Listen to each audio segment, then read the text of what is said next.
on Ajna, Sahasrara. That means it's not just Manipura, but it starts from Manipura, it's based on Manipura. In a similar way, this early Christian mysticism is based on Anahata to a large extent. The Christian mysticism in the Middle East is mixed with a lot of fire. Even in the attitude of Jesus, you see a lot of Manipura. He is not at all a soft Anahata. He is a burning Anahata, an Anahata with fire. And you see the same thing in the temperament of these people that are quoted in today's lecture. For me, it is important more to inspire you in terms of inspiration, and I will say a few words about that in a second. And it is also very important to explain some moral, ethical, psychological, and pragmatical values, practical values. How did they practice spirituality? What was their attitude? Especially from the standpoint of yoga and of the chakras, and understanding how were those people educated, what was their background, what was their emotion on Anahata and all the rest. I spoke about aspiration.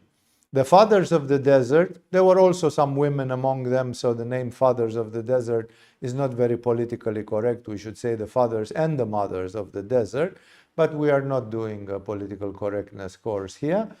The so-called fathers of the desert, who flourished between the 4th century and the 8th, 9th, 10th century. Many stories are prior to the Prophet Muhammad's advent, and some stories are after the Islamic culture was started in the same parts of the world. These people had very little technology. Most of their technology was to stand up like in Tadasana and pray to God. That was one of the standard practices. But standing up in Tadasana, it meant like standing up minimum 2 hours. Like if anybody complains, and it happens all day long, so it's more of a joke, this one, that Tadasana is difficult to do 5 minutes, then you will hear some stories about some fathers of the desert who stayed in prayer for 7 hours or 8 hours non-stop with their arms up. And therefore, you will see that Tadasana is difficult only when you are not in the proper state of mind. When you are in the proper state of mind, you forget about your body, and Tadasana becomes almost like body language. It becomes like an expression of your inner thing. So these fathers of the desert, they didn't have much technology. That means the prayer of the heart, although allegedly it ran through the Christian culture for centuries, it became established fully, like put on paper, only in the 15th century. These people are 1,000 years before that. So the prayer of the heart, there was nothing written about it, except that the formula appears to have been known. But the technology that you sit in Vajrasana and you put 2 fingers on your chest and you breathe in and then you do that and then you visualize that and then you whatever, all this technology did not exist. So these people prayed to God without having a clear technology. They prayed to God only with their hearts, only with their soul. The only thing which they had abundantly was aspiration. These people, even without a method, they were ready to break through heaven. Yoga, for example, is quite the opposite. When you read the Gheranda Samhita or Shiva Samhita or Hatha Yoga Pradipika, there is an ocean of technology. You don't know what to do, you just stand up and do 30 Uddiyana Bandhas and talk to me again after 30 Uddiyana Bandhas. You know, it's like you have some things which work mechanically almost. These people, they didn't know much technology, like what to do. How would you pray better to Jesus? And all they had was an incredible aspiration. That's why I have noticed on myself, and every time when I shared with other people, that just the mention of a few of these stories and a few of these teachings is increasing people's aspiration, especially in the heart chakra. Like a longing, a determination to really follow the spiritual path in spite of so many difficulties which it can bring. And as I said, it's this typology of Anahata Chakra. Maybe some of you will like it. Some of you will like it but will realize you don't have it too much. Maybe some of you will say, well, it's not my baby. This is not how my parents or how my teachers or how my religion or how my is. Then the way I practice religion, or it's in a different way. Even then, it is beautiful to be informed about some of these typologies. I said it's a rare thing. There is a famous book called the Patericon, the Lives of the Fathers of the Desert, and that's usually taken as standard. If you Google and go on Wikipedia or in an informative encyclopedic place like that, and you Google or search Fathers of the Desert, then you will find references most definitely to this Patericon. These so-called Fathers of the Desert, they were actually spread in 3 different areas, close to neighboring each other, but still 3 different areas. One of it was south of Cairo, south of Alexandria and Cairo in the Egyptian desert. These were the first communities in places like Kelia and Nitria and others, places which today still are connected somehow with the Coptic church, Coptic Egyptian church, and they still exist. Places in the peninsula of Sinai, which theoretically belongs to Egypt, technically it belongs to Egypt, but it is under some sort of supervision or administration from the state of Israel, because in the 1960s, when they had war with Egypt and the Arab countries, then Israel took a sort of safety zone to make sure that they are not coming again, and therefore there are Israeli soldiers patrolling in Sinai, but technically it's still part of Egypt on the maps. And then in the desert, which today belongs shared to Israel and Palestine, whichever is whichever, because those people don't find peace to draw some clear border lines and to say this is ours, this is yours, and so on, and they keep on pushing on top of each other. In those areas around Jerusalem, in the desert, around Jerusalem and south from it, there are areas which, like the Saint Sava monastery, the Saint George of Joseva, and others, there are monasteries lost in that desert which have a history that 15 centuries ago, 16 centuries ago, there were there the so-called fathers of the desert, the great early Christian mystics. Out of those, the ones which are least known are the ones from the peninsula of Sinai, and I got to know about them through a book translated from Greek, which was translated into Romanian. I have never been able to find this book in English. Maybe it's never been translated, and because of that, I am going to have some difficulties in translating directly to you. It is a Greek guy called Dimitris Tsamis who took the chronicles from the different Patericons, which are very popular in Greece, and he spoke about the elders of Sinai. And because they are lesser known, because you can buy yourself a book easily about the fathers of the desert from Egypt or something. But these ones are, some of them are amazing as well, and it's a pity that the world knows so little about them. So I took a list of stories. Most of them are short stories, and I took them because some of them either have amazing teachings and some of them have the reports about amazing lives. And in all of them, I'm trying to see most of all the opening of the heart chakra and also the relationship with the universal consciousness. Of course, we don't expect that these people were doing things of yoga, although you will find here and there practices which are related directly with the self-awareness and other such practices. And here is a little story. Again, my reading will be clumsy and slow because I'm translating directly from Romanian. I don't have any English translation of this. If I were to prepare just for this, I would have to work 15 days to just translate each and every paragraph. And I've never done that. But I'm sure you'll get something. I have, if I look here, probably 20 to 30 different stories. Most of them are just a paragraph long. They are short. So we'll go slowly through them to see what can we get for a yogi, for somebody who has aspiration and does yoga, and especially for the development of the heart chakra, what do we get? A very industrious or devoted brother came from a wild away place, these are anonymous saints, some of them, and stayed in a little hut on the Mount Sinai. So this was just around the Mount Sinai, the mountain where Moses, in the old days, met with God, was said to have met with God, and God gave him the tablets of the law.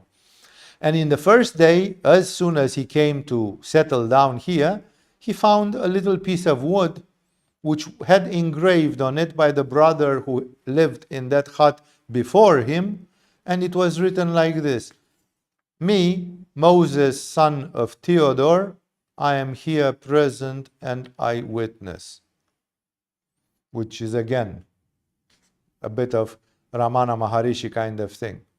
And this brother, this new brother, we don't even know his name, was putting this piece of wood every day in front of his eyes, and he was asking as if the man who wrote this piece of wood was still there.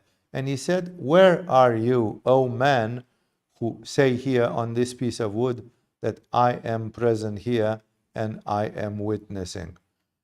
In which world would you be in this moment? Where is the hand who wrote these things?" And like this, doing this every day and remembering about death, he was insisting, crying. Important little word there, yeah? Crying. And he had as karma yoga, as we'd say, as duty, calligraphy. The fathers in the monastery said, "You live in our monastery, here is something which we ask you to please copy." Because in those days there was no printed and people were handwriting books. So they gave him a chapter, something, do something. And taking from the brothers paper and the commandment to write, he died. We are not told after how long time. He died without ever writing anything for anybody.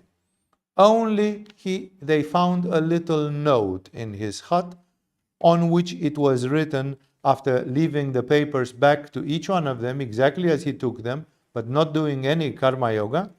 He said, "Please forgive me, my lords and my brothers, because I had a little thing to solve with someone, and that's why I didn't find time to write for you." No? Try to imagine a daily life in which you do nothing. You cannot say you didn't have time. This guy didn't have an 8-hour job or something. And he just found a pretext which was triggering his aspiration, a piece of engraved wood from a predecessor. And he said, "You say that you are here present and you witness, but where are you actually?" And then this brought to him the thought of the Tibetans would say of impermanence. See, somebody was here and he said, "I'm present and I'm witnessing." But he's not. Where is he? Is he dead? Did he move somewhere? If he's dead, is he in paradise or in hell? Or where did he go? Was he good? And he was insisting, crying. One of the gifts of prayer is called the gift of tears, and that is a very big gift. If when you pray, you cry, that's a privileged way. You can pass in front of the camera, don't worry. Don't worry. And the second thing is he had a karma yoga. You would say, well, I mean, they gave him a house to live. And they said, at least do some calligraphic copying. And he did zilch. Either he was there 3 years or 5 years or 30 years, we are not being told. He did nothing. He just gave the papers back as they were. And he said in a very modest way, sorry, I had a small thing to share with someone. That someone was Jesus, obviously, or the man who was there before, because he was meditating on his words. And so I did not find time to write to you. There is a beautiful conference by Osho Rajneesh in which he says most modern people live with a sense of utilitarianism, that they always think that they have to be good for something or else they have to be thrown to the garbage. But he said your value is just in the fact that you are. You don't have to do anything. You don't have to make yourself useful. This utilitarian thing, which is more like in astrology the verb of the Capricorn that I utilize, to be spend your time on earth usefully. This man did nothing. And he is praised as having done great things. And we spoke about Ramana Maharishi-like practices. Here is one of them. An old man who was sitting in Rait was one of the communities. There were small monasteries and communities in which people were like really far from each other. They were not socializing or doing extremely little. Only when they were meeting on Christmas and on Easter for the service. But otherwise they were alone. But the areas were still there. Kelia, Nitria, Rait, and so on. Saint Sava. An old man, an elder who was living in Rait, he had this work. Sitting always in his hut, thoughtful, with his gaze towards the earth, and shaking all the time his head, he was saying with a sigh, like on the verge of crying, yeah? He was saying, I wonder what's happening to me. And again, being silent for 1 hour and working at knitting, he was doing baskets. They had straw and they were making baskets, and then one of them once a month was going and selling the baskets and buying wheat or something which they were eating. And working manually, he was again shaking his head after 1 hour and saying, I wonder what's happening to me. And like this, he spent all the days of his life always taking care of his exit from this life. Like it wants to say, all his life was a preparation for death. He lived so he could die properly. This is, would you invest your life to be able to die properly? Is this useful enough? Ramakrishna said most Western people are so possessed by this industriousness that their spirit becomes rajasic, and all the time they want to do. You have something to do. You are busy. You have something to do. There is nothing to be done from the standpoint of this kind of people. Now, another one. It's a story. See how mystical people saw these things. As one of the fathers and his disciple, they climbed on Mount Sinai. You can still climb on Mount Sinai from the monastery of Saint Catherine, which is in the valley there. Around 10 years ago, for this manuscript, because these are scrolls from the 6th century, 7th century, 2 of the fathers from the holy mountain of Sinai, out of which one is still in his body, so he was alive at the time of writing this, they went to make some penance, some worship on the holy mountain. On the holy mountain there is a small chapel, a small altar. Reaching about the distance of 2 arrows, like throwing an arrow, I don't know how 500 meters would it be, 2 arrow lengths, 2 arrow shots from the monastery of Saint Elijah, they felt an extremely beautiful smell, which was different from all the beautiful smells of this world. Like an unreal perfume was in the air, like incense or something. So the apprentice, the younger one, thought that the man who was taking care of that monastery spread incense for the morning. And the elder who was also his elder and who is still alive, told to him, "This is not an earthly good smell." Coming even closer to the church, there they see inside like it was like an oven with fire inside the church. It's not a real church.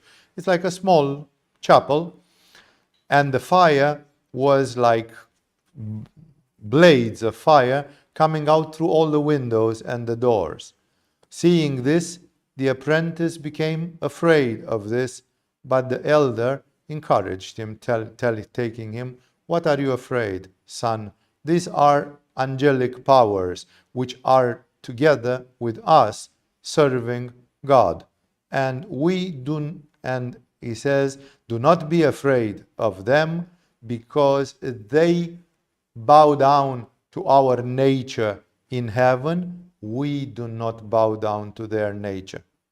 Remember, this elder said, the angels worship you because you have the Shiva consciousness, you have Atman. Yeah? You do not worship them. You don't worship the angels. The angels are asked by God to serve you, and they worship you. Yeah, of course, you have to be deserving their worship. Therefore, entering without any fear in the church, like they would have entered into an oven, they prayed and they went to the holy top, being already spring. Because it's extremely hot, it's in the desert, people climb from 3 o'clock in the morning, and about 6 o'clock they're up on the mountain and they catch the sunrise. When the monk who was in charge of that church saw them, when coming out, their faces were shining and luminous, exactly like the face of Moses when he came down the mountain. And he told them, "What did you see when you were climbing up?" And they, wanting to hide the fact, they said, "Nothing, nothing." And then he told them, "Believe me, you did see something, because look, your faces are shining in glory, in the glory of the Holy Spirit." So, bowing down to his feet and telling him the story, they asked him to please not tell anybody else about this story. Yeah? So, the beautiful teachings about angels, how angels have this power from God, but actually they are meant to serve, that they worship the divine nature. What's the divine nature? Purusha, Atman, the Supreme Self. That's why the human being is privileged on this planet. Of course, they are shitting on this privilege and they are destroying their own lives and polluting them. But actually, these great mystics, the father here, the elder, they revealed that, it's like angels are serving the human beings. You should have courage with this. And the beautiful second part, that they had some divine states. And when they came back and the other guy, the third guy, could see, they in the beginning did not want to say it.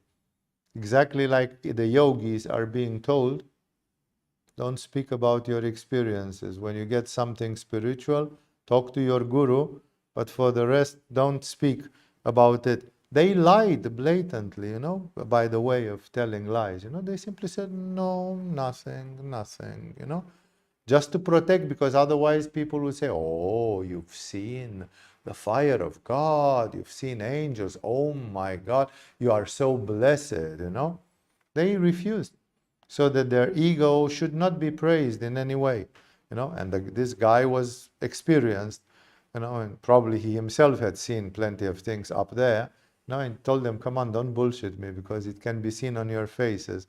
You are shining like you have sunshine inside you, And they said, okay. They bent down to his feet. They touched his feet like he was a guru, and they told him the story, but they asked him not to tell to anybody. The story is known, but who these people were, we don't know. Their modesty is still being protected by the time. Another wild story in the valley of Sida, there was a holy man who had with him one apprentice. One day, sending this apprentice to Rait, so it's the same area which was mentioned. Again, I don't know the geography of Sinai too well. I don't know if Rait is south of Catherine or east of Catherine. I know that at the bottom of Mount Sinai there is a very important monastery called Saint Catherine, in the name of Saint Catherine the Great, an amazing female saint. And he sent this young boy to Rait, and after 3 days, being the old man in the desert, through which he was coming back, and being very deep in contemplation, in divine contemplation, he saw the apprentice coming from far, far away. He had his mind telescope. And thinking that maybe it was a Saracen, Saracen means the Bedouins and perhaps the early Islamic soldiers, so already there would be somebody who puts your life in danger for him. Then he turned himself into a date tree. The old man turned himself into a date tree, says the story, wanting to stay hidden. Therefore, his apprentice, reaching in that place, hit the date tree with his palm, and he said, "When did this date tree grow here?" Because that was near their hut. And he knew that there was no date tree there. And he said, "When did this date tree have time to grow here?" Being taken by God's hand, the old man reached before him to the cave, and so the cave was like 1 day away, and greeting him the second day in the morning, he told him with love, "Why did you hit me, brother? Yesterday you slapped me." But the apprentice threw himself at the feet of the old man, denying, because he didn't know that he would have done this thing. Then the old man told him the story with the date tree, because it was him, and that because at that time he was in a divine state of consciousness, and because he did not want to be separated by this state of consciousness from a human cause, then he changed, having the aspect of a tree. So he said, "I was in Samadhi, I had to spend some more time. Then I didn't want that you coming would spoil. God made me into a tree." Is it possible? It stretches anybody's faith. Is it possible that, how far he was? And then, after the disciple went, this guy flew like the wind and was in the cave before him. So this old man could dematerialize, materialize, beam me up, Scotty, and turn into a fig tree or whatever that was, into a palm date or something. Are these real people? And they had no technology. Remember, they didn't use mantras and yantras or anything. It was all the effect of prayer taken to incredible lengths.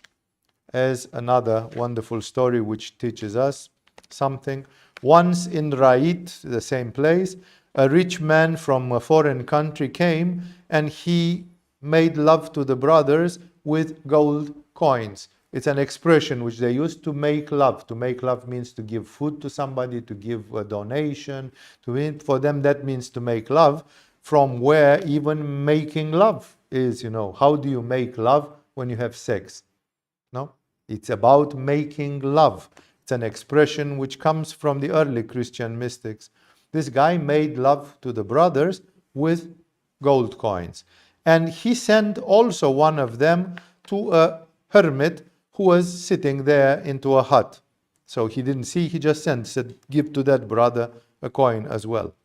And in that night, the elder, this old man, he sees a field which is full of thorns, like this desert, plants which have thorns, like full of thorns, thorny plants. And somebody told him, "Come and cut away, come in the field and cut away the love of those who gave you the gold coin." In the morning, the hermit, he sent somebody to bring to him this lover of Christ, who gave him the coin and gave him back the gold, telling him, please take your gold coin back, brother, because I cannot crop thorns of other people. I would be very happy if I could crop at least mine. So remember, when somebody gives you a gold coin, the deal is you have to pray for them. You have to solve their problems. There is no free lunch. Aparigraha, do not accept gifts unless you are ready to take what comes with a gift. Yeah? This guy was, from his heart, giving a coin. But together with it, there was the field of thorns from his mind. And the old man said, I would be happy if I could sort out my own. I would prefer not to take the coin, so I don't have the responsibility for yours. Or maybe other brothers took it. They didn't realize. But this old man, being so clairvoyant, so sensitive, he saw it and he had scruples about it. An elder man, we are still in the stories of the anonymous. For some of them we know their names, but these ones which I have first here, they are anonymous. They are the ones we don't even know. So he says, a certain old man, we don't know his name, came to Mount Sinai, and as soon as he came out of here, he met on the road a brother who was complaining and telling to the old man, we are in trouble, Father, because it's not raining. There's a drought. And the old man says, but why don't you pray and ask for God to come? And the brother said, we are making prayers, we are making services, and still it's not raining. Then the old man told him, it is surely that you do not pray with intensity. Do you want to see that this is how it is? Let us sit together and pray. And then he stretched his hands, his arms towards heaven, and he prayed. And in that moment, rain started falling. Immediately, rain started falling. And seeing this, the brother became afraid, and falling on his knees, he bowed down to the old man. And the old man immediately ran away from there. Like, we don't know who he was. He didn't want, it was not about him. He did this so that the other man can have more faith, not that he should be praised. And therefore, in the moment when things got to, oh my goodness, your prayer is like, okay, you didn't understand. I wanted to show you that at a certain degree of prayer, things are just happening. It's as simple as that. No? Even rain in the desert. Sinai is a piece of desert. Maybe it rains 5 times per year in that place. This old man sat down to pray, and then it started raining quickly. Quickly. Not after 2 days of prayer. Quickly. Maybe it was half an hour or something, but still quickly. So this is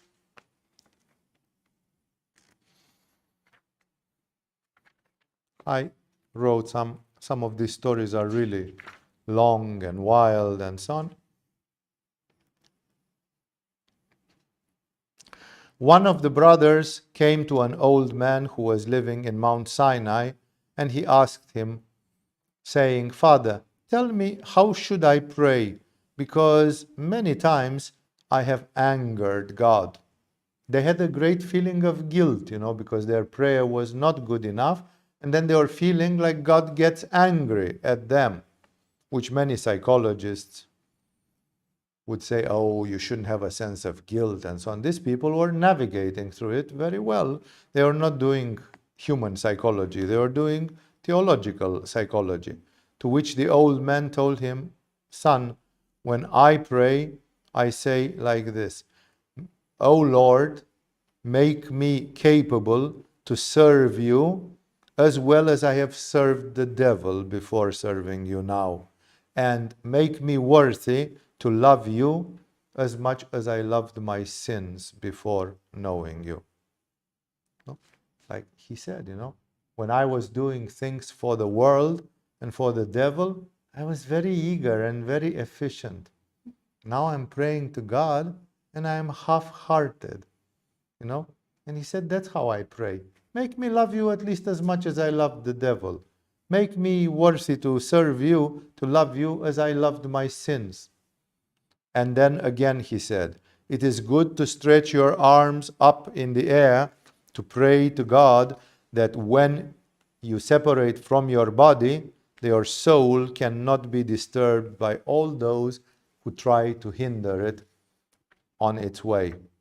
So he talks about the art of dying, to have a sort of a vertical movement, exactly as we teach in the art of dying in a yogic way.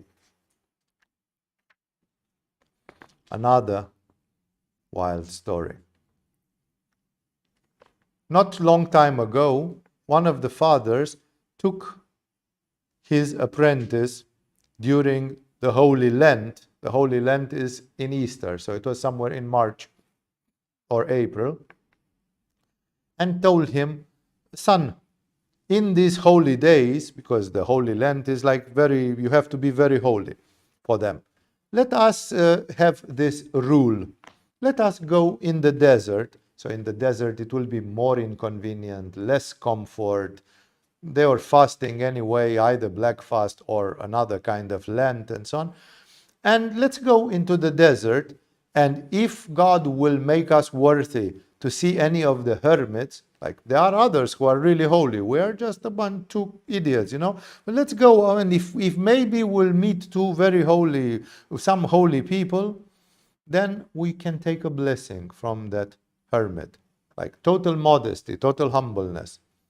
Going through the area of Siddha, they saw down into a deep valley a hut and trees which were having all sorts of fruits on them against the season. Like in March, April, in that time, you will not have fruits on the trees.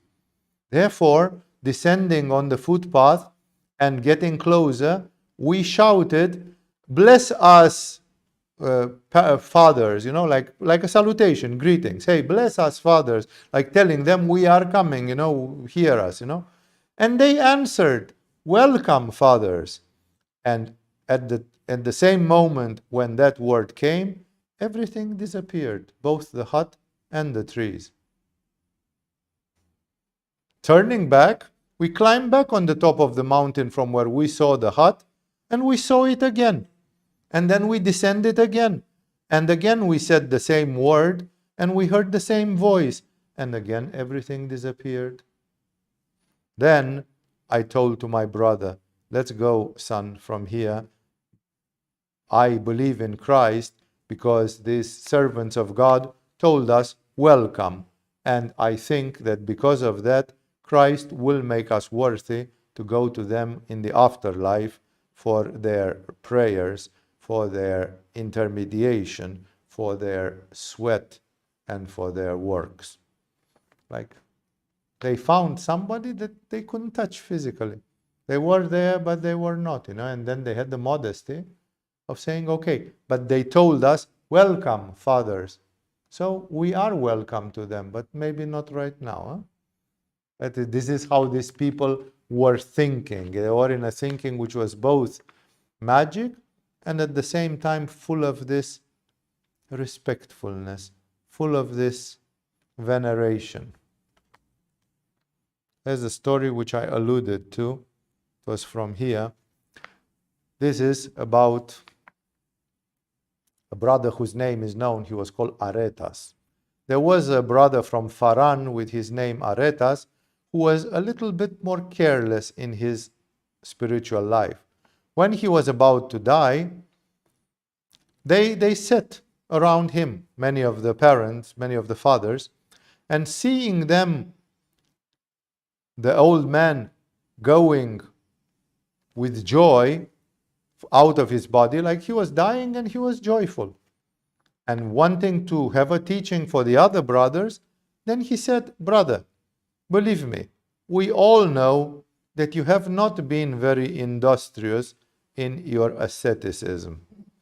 How is it that you go from here with so much enthusiasm?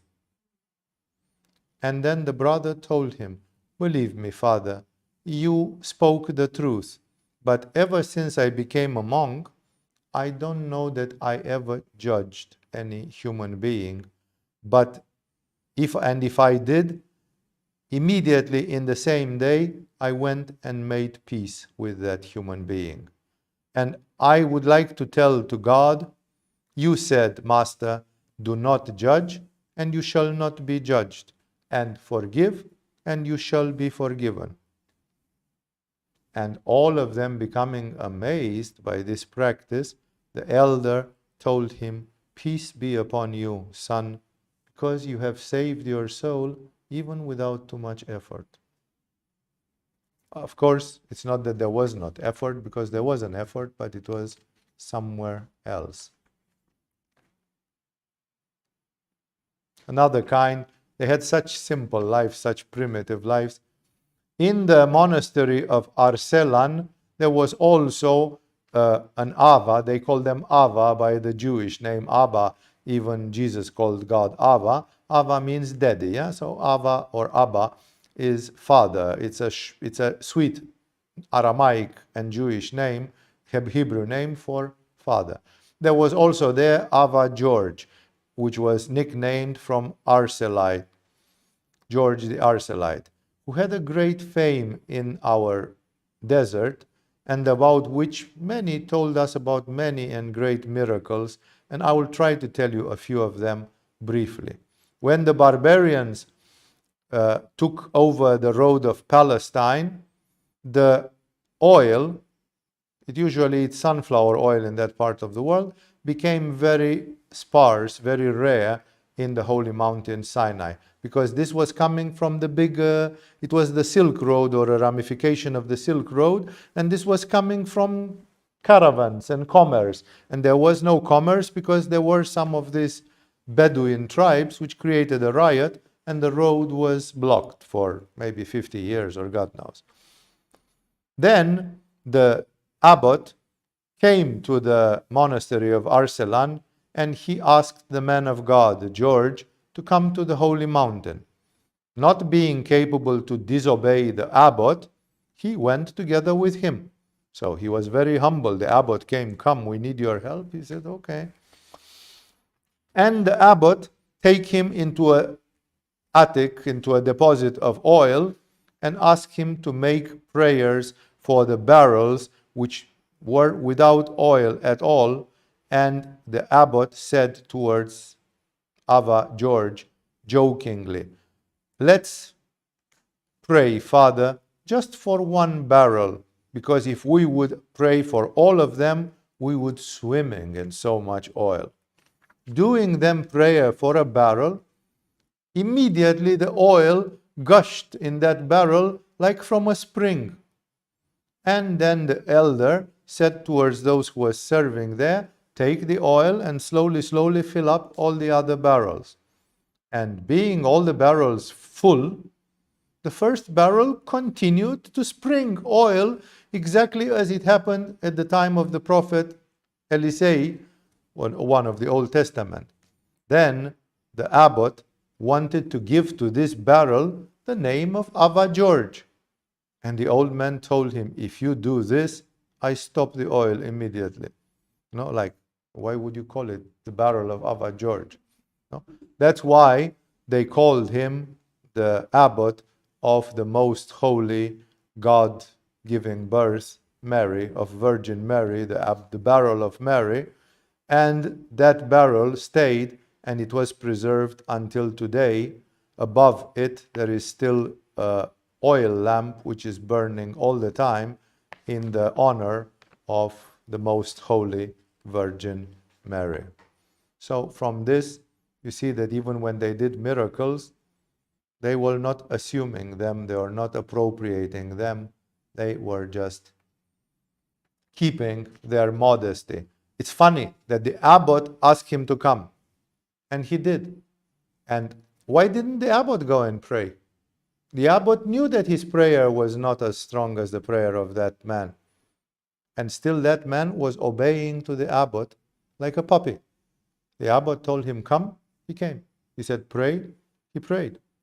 But at some point when the abbot pushed the envelope and he said, we'll call it the barrel of Ava George. He said, hey, the fuck you will, Like you will not. No, it's like, he said, if you do that, I stop the oil right now. It's like. Here is an exemplary story. Ava George of Gadamet, a very holy man who was among the elder fathers of the holy mountain, that when he was young, the following story happened. He said there came here a brother to become a monk. He didn't tell to anybody, neither his country of origin, nor his name, and he got so much piety and so much silence that if there was no need, he never was speaking with no man, neither few words nor many words. Being very persistent in his practice, approximately in the middle of the second year, so after a year and a half, he passed away. Like this young man died after 1 year and a half. Of nothing. Maybe he was eating too little. Maybe he was subliming too much. We don't know. And putting him into the graveyard with the other fathers, after one day, another one of the elders passed away. And then we opened the grave again, because they had a collective grave in the graveyards in the mountains are very small, to bury them, besides, to bury the old man. And we did not find the body of the brother which was buried before, he being taken to God bodily. After all these, we researched carefully, because some people said that he had been the son of Emperor Mauritius, which his nanny made to escape when the dictator Phocas killed in the hippodrome all the sons of Mauritius, and who in that big trouble changed the child, and she gave her own son to be murdered instead of the son of the emperor. So his nanny was so devoted that she said the son of the emperor is royal blood, it's more precious than my son. So she just swapped. And when they didn't kill the son of the emperor, they killed her own son. That's about devotion from a servant, yeah? What should the devotion of a servant be? When he grew up, the nanny told him the fact, and because of this, he said he preferred to bring himself as ransom to God for the child which was killed instead of him. So he felt guilty that a child had been assassinated instead of him, and he said, what shall I do with my life then? No? He said, I'll give it to God. Just like that. That's just to see the kind of character, the kind of beauty which was there. And then there are a few more. But this one was beautiful because he disappeared bodily. This is one of the typical examples of the diamond body. That people who, when they die in a few days, they just dematerialize and they disappear. You would say maybe he got away, but it was their monastery, it was in the desert. It would be hard to presume that the guy was not actually dead and he woke up in the night and he got out of the... Where did he go then?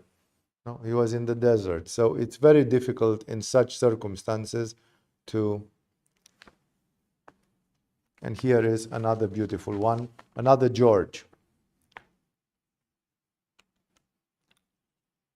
When he was about to go to God, like he was dying, our new Moses, the most holy John of the ladder, John Kalimaki, is one of the famous saints, a big one, and he was an abbot there. They came to him crying, Ava George, who was his very brother, his biological brother. So these two brothers, one of them was abbot, one of them who was his own brother, and telling him, oh my God, are you leaving me here and you are going away? I was praying that you should assist me when I die, because I am not able to govern around here anything without you, my brother and my Lord, and now I am to accompany you to death.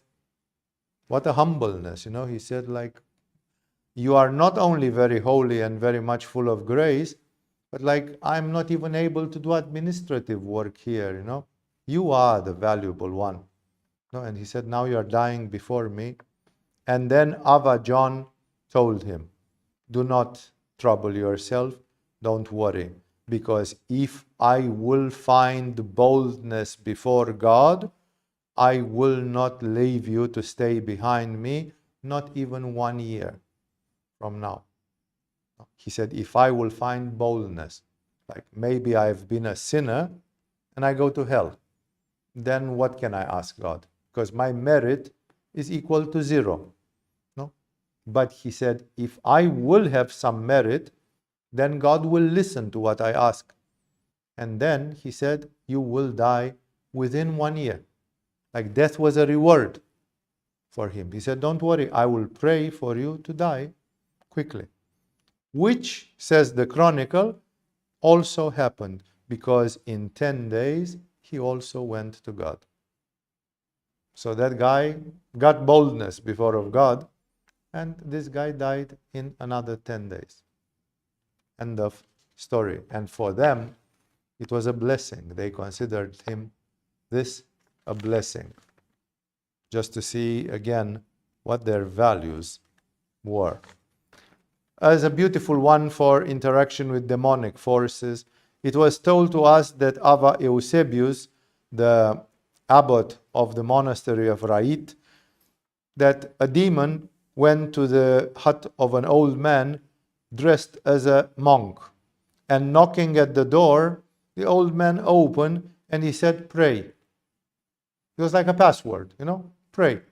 Well, like, I want to see that you are Christian, or something, pray. And the demon said, now and forever, amen.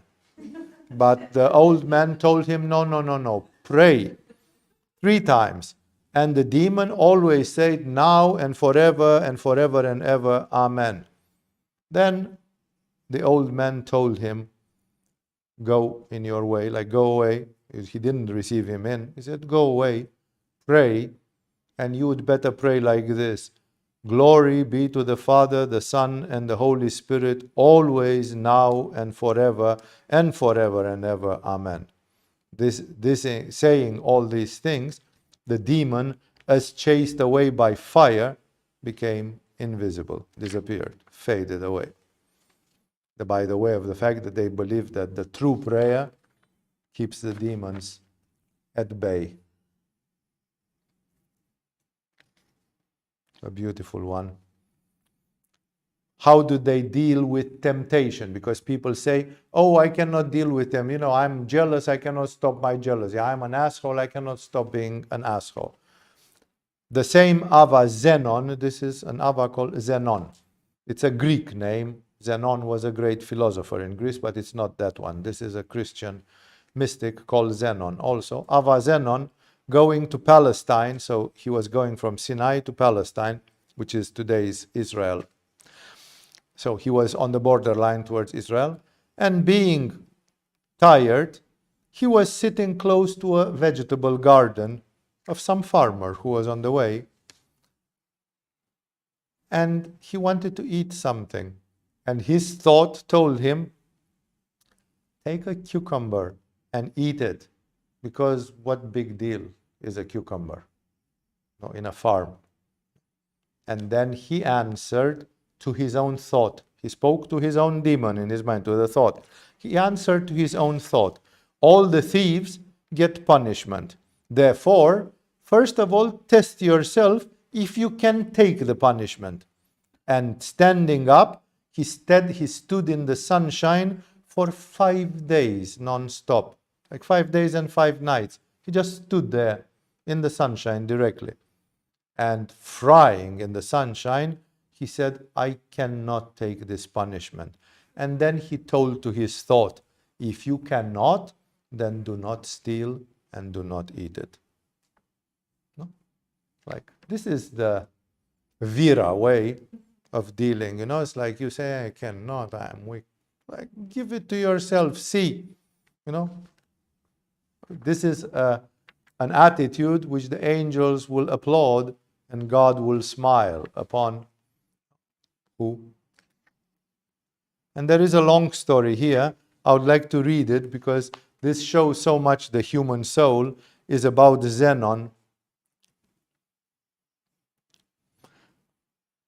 We met with one of the fathers who stayed for a certain time together with Abba Zenon, and when he started telling us some useful teachings, some useful words, I asked of one of my thoughts, saying like this: if somebody has some thoughts, it can mean good thoughts, bad thoughts, and sees himself vanquished by the demons,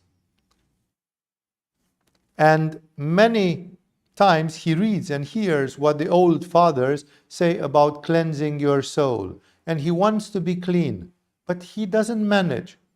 Is it good to speak to one of the elders, or does he have to try to do what he is reading in the books and trying to be content in his own conscience? And the old man told them, this was a disciple of Zenon. He said, you have to talk about it to another who can give you some help and not just rely on yourself, because nobody can help only himself, especially when they are tortured by temptations. Because he said, this old man, me in my youth, I also had this. I had a passion of my soul. It doesn't say what it is. They don't like to speak about their sins concretely, not to inspire others. He simply said, I had a vice. I had a vice in my soul. Like, you would say, I can't stop hating people or whatever. He was masturbating. He was doing something which they didn't like. And I gave in to this. And hearing about Ava Zenon, that many people, he healed them spiritually, I thought about going and telling to him. And the devil stopped me, tricked me, by saying, since you know what you have to do to get rid of this vice, why don't you work according to what you read in the books? Why do you want to disturb and scandalize the old man with your shit? And when I was striving to go, for a very little time, very significant, he says, when I was striving to go, for a very little time, the war was going away from me. Like the demon was leaving him alone because he was about to go to Zenon. No? And that, the demon didn't like that. He knew what will come from that. No? And therefore, he was tricked all the time. They had thoughts which said, why do you want to disturb the old man? You know what you have to do, and so on. And then when he tried to go even more, then he got peace. Like when you try to go to the dentist and suddenly your teeth are not hurting anymore, And it's typical, it's the subconscious mind. And when I was convinced, okay, I'm not going to see the old man, again the vice was coming to me. And again I was striving to go, and exactly the same trap was given to me by the devil, because he did not want me to talk to the old man. And many times I went to the old man to tell him, but the devil, the enemy, was not letting me do it, bringing shame in my heart. It was something shameful, whatever it was, bringing shame in my heart and telling me, you know how you have to heal yourself. What need do you have to tell to another person? Because you are not without any care towards yourself. You know what the fathers say in their books. These were suggested to me by the devil, so that I will not show my pain to the doctor, which was Ava Zenon, and I would be healed. And the old man could see that I had a thought, but he did not scold me. Like he said, hey, you came 5 times, I feel that you want to tell me something. He didn't say anything. He just stayed. The old man, he didn't scold me, waiting until I myself was ready to tell him what I want. And he taught me about the righteous life. He gave him general teachings, and set me free. Later, being I sad and crying, like he was continuing with this shit, I told to my own soul, until when, you bastard of a soul, will you not want to get healed? All people from far away come to this old man and they are healed spiritually, and you are not ashamed to have such a doctor of the soul close to you and still you stay around sick? And setting on fire like a fire, he said, in my heart, I stood up and I told in my heart, if I go to the old man again, I will not find anybody at home, like the old man won't be there, then he still was trying tricks, like I go, but maybe he will not be at home. Maybe the dentist is not working at this hour, no? Then I will know that this is the will of God to not to tell him my thought. Oh, he meant if I don't find somebody else there, like a guest, if he is alone without guests. So I went, and there were no guests. But the old man was teaching, as usually, about the salvation of the soul and how somebody can clean their dirty thoughts. And because, again, I became ashamed, the function of shame, yeah? And I did not tell him what I wanted to taste, I asked him to set me free again. And standing up, the old man prayed, said a prayer, and he went along with me, going ahead of me, in front of me, until the front door.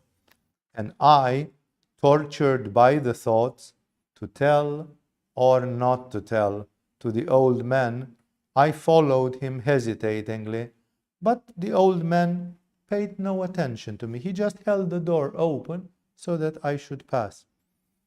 But when he saw how tortured I looked, he suddenly turned towards me and he gave me a big hug. And he said, "What's the matter with you? I'm a human being also." When the old man told me this thought, I thought that my heart burst open. And I fell with my face at his feet, praying to him with tears and tell him, "Have mercy on me." And he told me, "What's the matter?" And I told him, "You know what my problem is." He still is trying, He said he's still ashamed, And he told me, "You have the need to tell me what the matter is."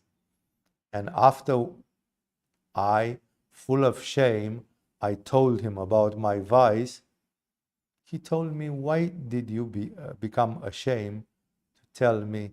Am I also not a human being? Would you like me to tell you my stuff? No? Isn't it 3 years since you come here with such thoughts and you don't have the power to speak?" And I, falling at his feet and praying him, I says, "Have mercy on me for the name of God." And he told me, "Go, do not neglect your prayer," like stay with your prayer, "and do not condemn anybody in your soul." Therefore, I went into my hut and, not neglecting my prayer, with the gift from God and with the power of the prayer of the old man, I was no longer upset by that vice. The story is a bit longer, there is more to it, but I think that is beautiful enough how people are tricked by the inner demons to stay locked in their own things.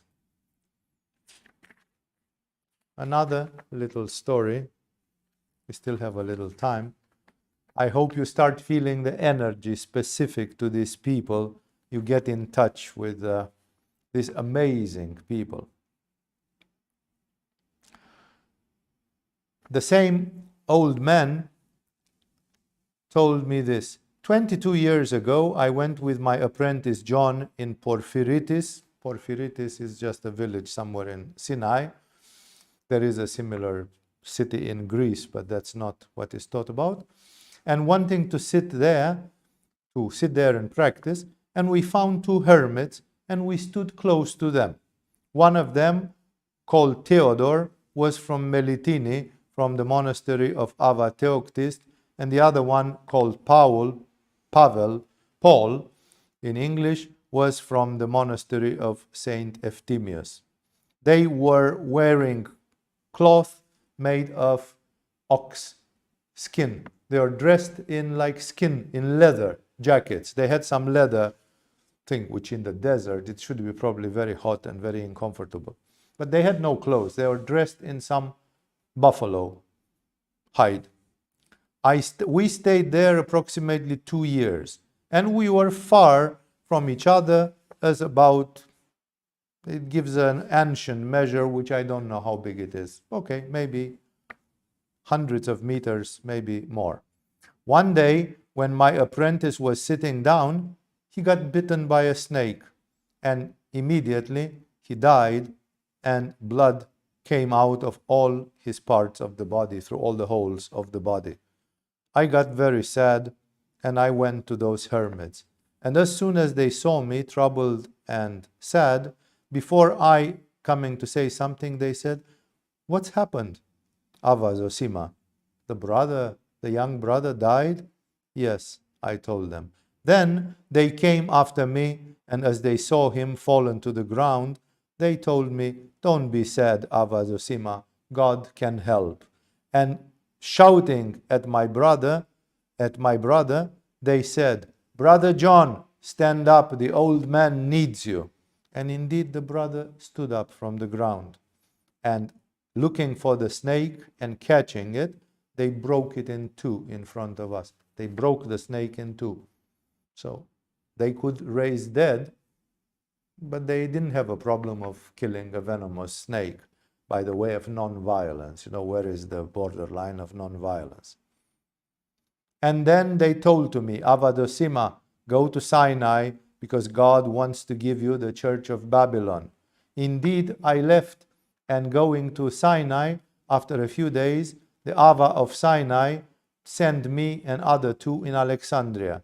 And giving the Ava of Alexandria, the Bishop of Alexandria, the most happy Apollinari, made all three of us bishops, one for Heliopolis, another one for Lentopolis, and me for Babylon. So these guys telepathically, clairvoyantly, they said, "Go to Babylon.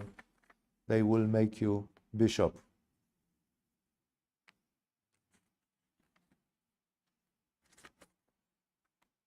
Few more inspiring stories, either showing the power of prayer of these people.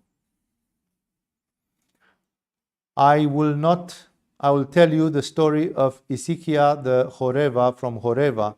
He had always spent his time in a total carelessness, having no worry of his soul, no care for his soul, like not praying, not doing too much spiritual work. But one day, being very sick with his body, it seems that 1 hour and he will die. And again, coming back from this disease, he had been in a sort of a coma, trance. Then he asked all of us to go away immediately. And then, walling up the door of his hut, he remained closed in that hut for 12 years without talking absolutely with nobody. He was he was eating only bread and water, because they were giving it to him probably. He was sitting and looking at the things which he saw when he came out of himself in the ecstasy of that disease. He was so focused with the mind in himself that he never changed this way of life, always having a short breath and always shedding hot tears of repentance. Short breath, that's a short breath. For 12 years, yeah? Speak about Bhavana and Shakti Chalana and all that, yeah? So when he was about to pass away, we broke down the door and we went inside, and after we asked him a lot to tell us something from your experience, so we learned, only this we heard from him: "Please forgive me. Nobody who knows what is the remembrance of death will be able to do any sin ever again." And we were amazed seeing the man who was so indifferent transformed totally through a most happy transformation. And putting him with piety in the graveyard, which was near the Roman fortress, after a few days looking for his holy body, we didn't find it anymore. God giving us a signal in this way as well about his most thoughtful repentance and praiseworthy for all those who want to straighten themselves after a long carelessness in their life.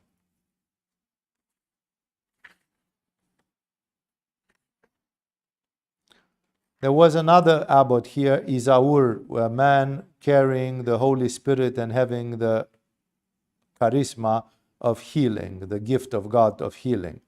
A paralyzed man was in the infirmary. Some monasteries had an infirmary, a hospital, and being visited by our mistress, the God giving birth Mary, she told him, like in a vision, "Go to the abbot to pray for you, and you will become healthy."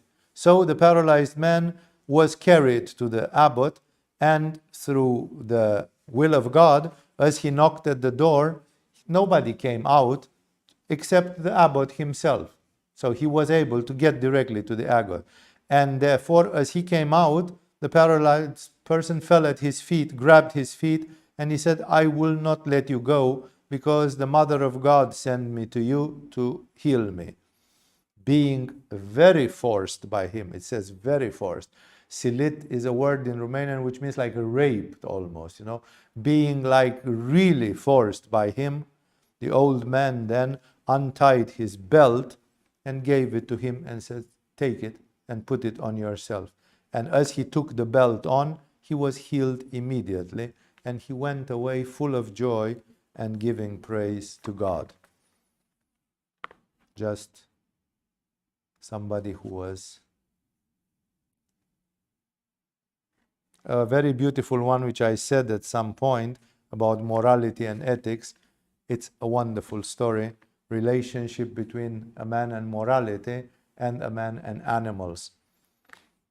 Ava John of Rome, the apprentice of the wonderful John of Sava, said like this: "As we were sitting in the Arsalan monastery, there one day there appears a great hedgehog and brought her little cub." So there was a female hedgehog, a full animal, who brought the cub, and she was carrying it in her mouth because it was blind. The little hedgehog, the cub, it was blind. It was born with a defect, and put it down at the feet of the old man.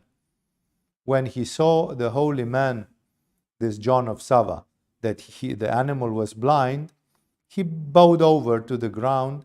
He made some dust. He mixed some dust with saliva, like Jesus did, and he smeared the eyes of the little animal, and immediately the animal opened the eyes and saw. And the mother of the hedgehog almost was like kissing the footsteps of the old man, and then taking the baby which she had brought, she went away like hopping with joy. Look, the second day, the mother of the little hedgehog brings to the old man in her mouth a big cabbage, pulling it with great difficulty and smiling. And then the old man told her, "Where did you bring a cabbage? Like, we are in the desert, right? For sure you must have stolen it from the gardens of other hermits who live here. But I will never eat a thing which is stolen. Please take it and take it back from where you stole it." And becoming ashamed, the animal took the cabbage and took it back to the garden from where it had stolen it. Like, even an animal knows morality and ethics when helped by the consciousness of a human being. That's why we human beings, we have to behave like the intermediaries between God and the animals. For the animals, we are a visible aspect of God, only that we don't behave like God. We have become perverted and immoral and cruel and a lot of other things. The same John of Sava, it's a bit of a longer story, but it's amazing what he says. Pay attention to how sensitive this guy was. He says, once I was sitting in the remote wilderness, and they came to me, a brother from a monastery, to visit me. And I asked him, hey, how are the other fathers in the monastery? And he said, because of your prayers, they are okay. Then I asked him of a certain other, or specifically of a certain brother, who had a bad name and a bad fame. And here he tells me, believe me, Father, that one, he still has the same reputation. Hearing this, so he knew about somebody who was a sinner, whatever. Hearing this, I said, he said, he just sighed, but it's a sigh which says, shit, it's a condemning sigh. As soon as I said, I fell in a sleep like in an ecstasy, and I've seen myself standing before the place of the crucifixion of Jesus Christ, and I saw Jesus crucified between the two thieves. I pushed myself forward to bow down and to get close to him, and when Christ saw this, he ordered with a very big voice, like with a commanding voice, to the angels which were present, saying, throw him out, because for me this is Antichrist, because even before I passed judgment, he judged his own brother. And when I was carried by the angels, chased away, I came out through the gate, and my cover, it's a sort of a mantle which he had on his shoulders, he got caught, and as the gate got closed, it ripped back and I left it there. And immediately I woke up. I therefore tell to the brother who was visiting me, this was a real bad day for me. And he says, why, Father? And then I told him my vision, and I says, believe me, my cape is the covering from God, is the cape of God, which was upon me, and which now I have no more, like a grace, like he had a sort of aura from God. And from that day, my sons, I tell you, as to the Lord above, that I spent 7 years in the desert more, not tasting from the sleep, 7 years not tasting from the sleep, nor going under any human roof, nor encountering any human being, until again I saw the Lord, who gave order that I should be given my mantle back. And we, hearing such a story from the Holy John, we said, if such a just one and barely can be saved, what will happen with the unholy and the sinner? Therefore, from here it is clear that the calumny is a great sin. That's the moral of the story. This guy just said, that guy, it's like Walter. How is Walter? He's still bad. And then he lost the grace just because he puffed like a horse.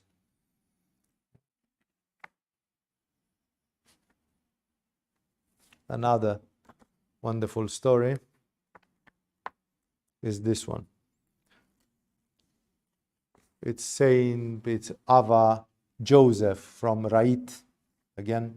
But all are in different years. They are not happening in the same. It's over a few centuries, 2-3 centuries. So they are different holy people living at different times.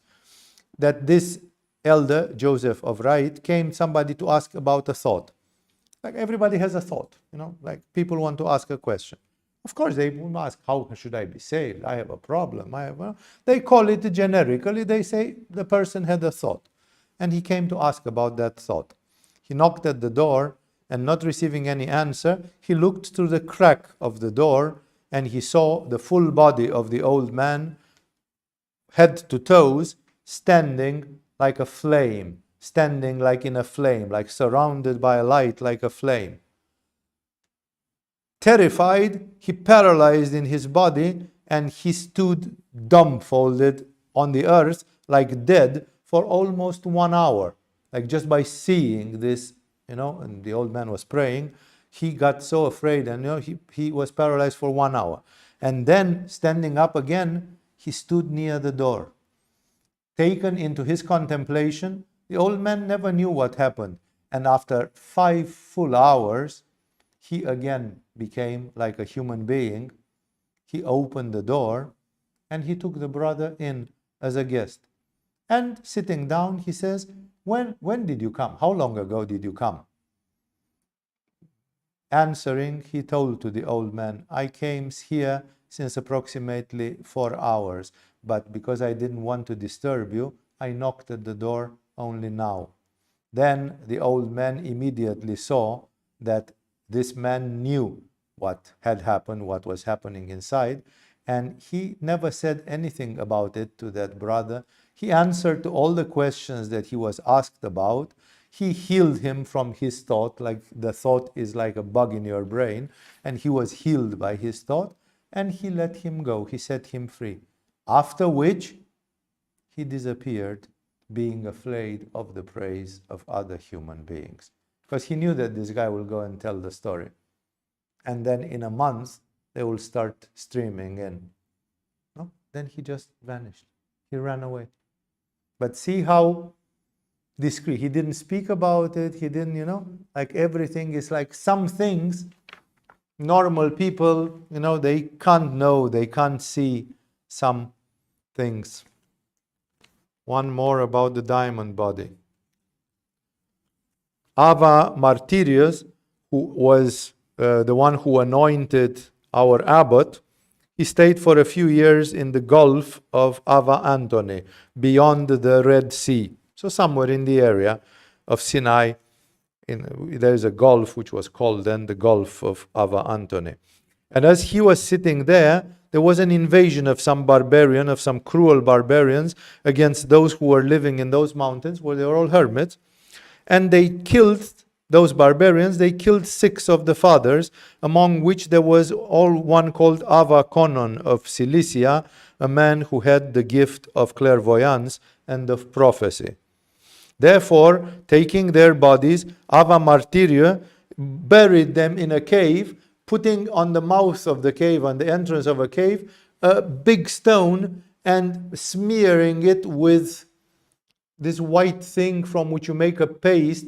It's a calcium hydroxide in chemistry. It's a reacting substance, white, which you put it in the water, it boils and it takes gas out of it, and then with that water, then you can paint the walls in white. It's one of the nature substances which is very reactive chemically.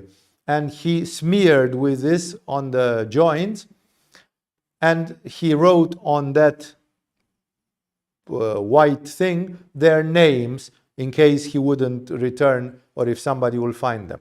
After a time, he went to search the grave to see if the grave had been opened by a hyena or some other wild animal. Coming here, he found the inscription on that white substance untouched, and all the ceiling of the grave was untouched. Opening the grave and going inside, he found 2 bodies moved to God, where only God knows. These bodies were one of Ava Conon and one of another great elder. So he buried 6 people, he found only 4.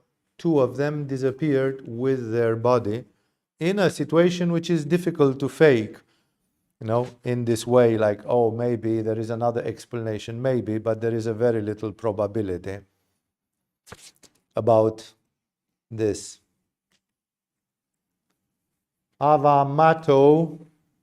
Okay, I'll continue for a few minutes until I say, I want to charge you up with as many stories as possible so you see the environment in which these people were living. And Ava Mato, another fellow from there, he says, Satan doesn't really know with what vice he he can destroy your soul. That is why he's seeding all kind of thoughts of fornication, of gossip, and all sorts of other vices, but he doesn't know if he will crop the crop, if it will give any fruit. He just puts the seeds. And to whatever vice he sees that the soul inclines, that's the one which he gives to the human being. No? So it's like even for the demons, there is, they try everything just to see if you fall for it. An amazing story. In the monastery of Arsalan, there was also the Ava Michael of Georgia, a Georgian from Russian Georgia, from Georgia near the Caspian Sea. Michael of Georgia, who went to the Lord 5 years ago. So the story is always told after they die to not create this praise, to not inflate their ego. He also had an apprentice, who is called Eustathius, and who told us this story. Getting sick, Ava Eustathius, his disciple, came to him crying. The graveyard of the monks who was there in the area, it was in a very, very difficult place because Sinai is very much rock and stone. They don't have flat fields in some areas. So the graveyard itself was placed in some really dangerous to get there because it is somewhere on a slope which had very slippery stones on it. And then Ava Michael said to his disciple Eustathius, "Son, bring me water to wash and to get communion." And after he did this, he did the final rites, whatever, he told to him, "My son, it is really dangerous and slippery to go down to the graveyard. And when I will be dead, you will endanger your life if you will try to take me to the graveyard. I'm afraid that you might fall and die as well. That is why I have a suggestion. Let's go now, slowly, slowly, together." And descending together, the old man prayed and giving a hug to Eustathius, told him, "Peace be upon you, my son, and pray for me." And lying down in his grave, he went to the Lord with all the joy and with all the enthusiasm which he had.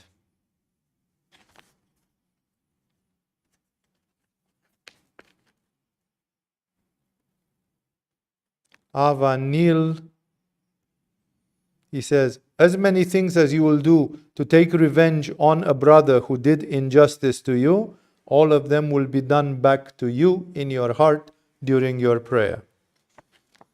So if you act bad outside, then you can expect hell inside. And he said something, this is valid for you yogis, as much as many of you are yoga teachers and you live in the world. He says, the monk who loves peace and solitude will not be wounded too much by the arrows of the demons. But the ones who mingle together with the crowds, they will have often wounds. So he basically says, you choose to live in the society, expect lots of tests and lots of wounds. We're getting close to the end. Let's see if I manage. It's about Orentia, Ava Orentia. He says, even after he got his hands burned, God made many signs through him. Once they came to the holy mountain Sinai, a patrician woman, a rich Roman woman, who had her own daughter suffering, and who, hearing about the old man, came to prostrate to him. But the old man did not allow her to do any prostration, and he just took a bunch of grapes, the fruit called grape, but the whole bunch, not one single grape, the whole grape bunch, and sent it to her, as to the daughter who was sick. As soon As this was seen, the demon inside the girl started screaming, "Why did you come here, Ava Orentie?" And throwing the daughter to the ground, went out of her. So this guy could send his presence through a grape. Send her a grape, and the girl was not there. And when he saw, the demon recognized it immediately. The demons know. And he said, "Why did you come here, Ava Orenti?" Exactly as happened with Jesus when he he sent those demons inside the pigs, if you remember that episode. About Sergei, Serge. Some of the fathers of Sinai told us about Ava Serge, the hermit, saying that when he was in Sinai, the abbot of the monastery put him to take care of the mules. Everybody was doing some karma yoga. So this guy, a great hermit, was in charge of the mules. So when he was coming back one of the days, there was a lion in the middle of the road, in the middle of the path. As soon as they saw him, the other mule leaders and the ones helping them, they ran away full of fear. And then Ava Serge, taking from his bag a blessed piece of bread, this bread which is given for communion, he went straight to the lion and he said, "Take some holy bread from the fathers and get away from the road so we can pass." And the lion, taking the bread, went away.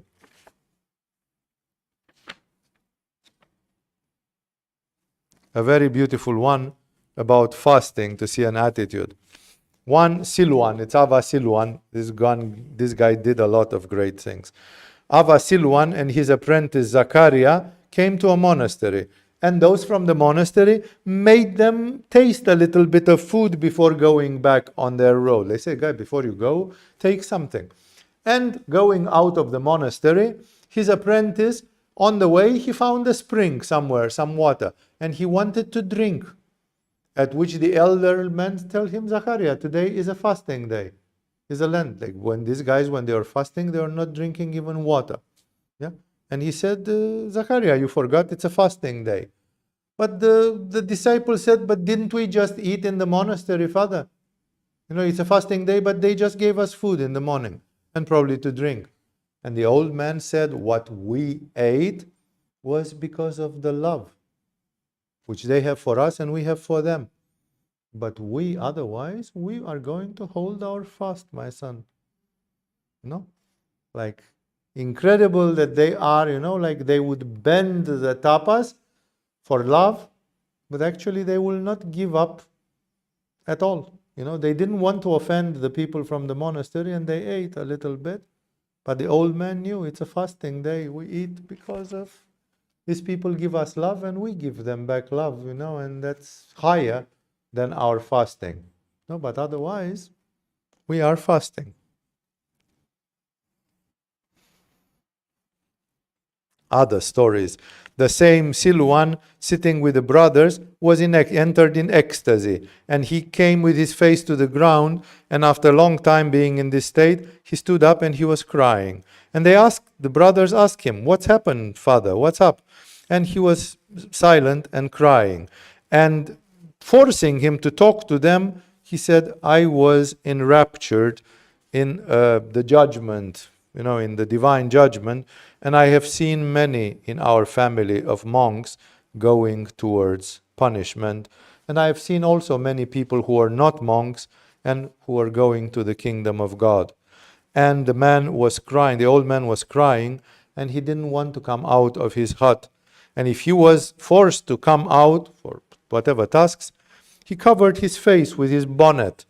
And people, and he was telling them, "Why do I want to this transient light, which is of total uselessness?" No? He said, "You think you see light. This is not light. You should see the light."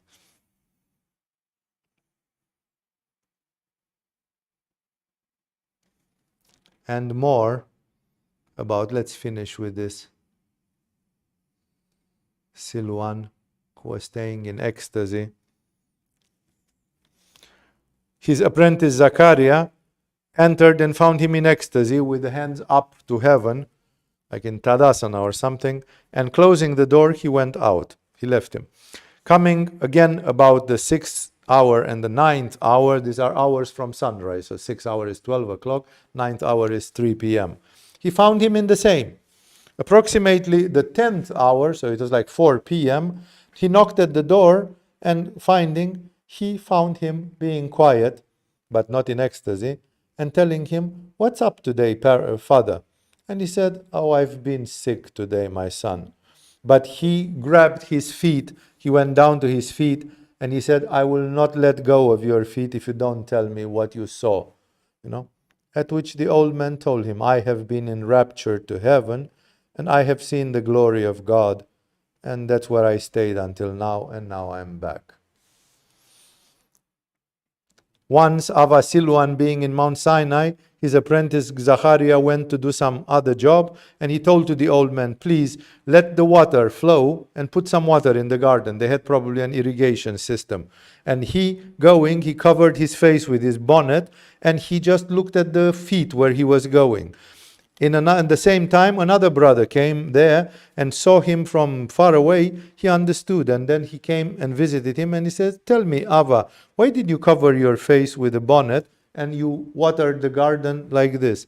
And the old man said, "My son, so that my eyes will not see the trees and have the mind busy with them during the prayer because of this." So this man thought if he sees trees, it will diminish his prayer. Well, I have more. Maybe I'll tell them to you another time. I just gave you, I still have about 10 stories, maybe 12 stories like this. You got the point. I'm seeing that it's more than 10:30, and I want to let you go at the reasonable hours of this satsang. Otherwise, we'd stay later. It's enough as energy. You feel the energy. You feel the madness. You feel the aspiration. You feel the absolutely uncompromising nature of the lives of these people. It is of little importance if you are Christian or not. Because if you go to a Zen monastery in Japan, or if you go to a Sufi dargah in Turkey, and you apply the same spirit, you will get what they get. It's not the religion which matters, it's the spirit that you saw. There are many people. This last one, Silwan, he said, "I've seen many monks going to hell." Because they were in monasteries. They were surrounded. But don't think that all of them were doing a good job.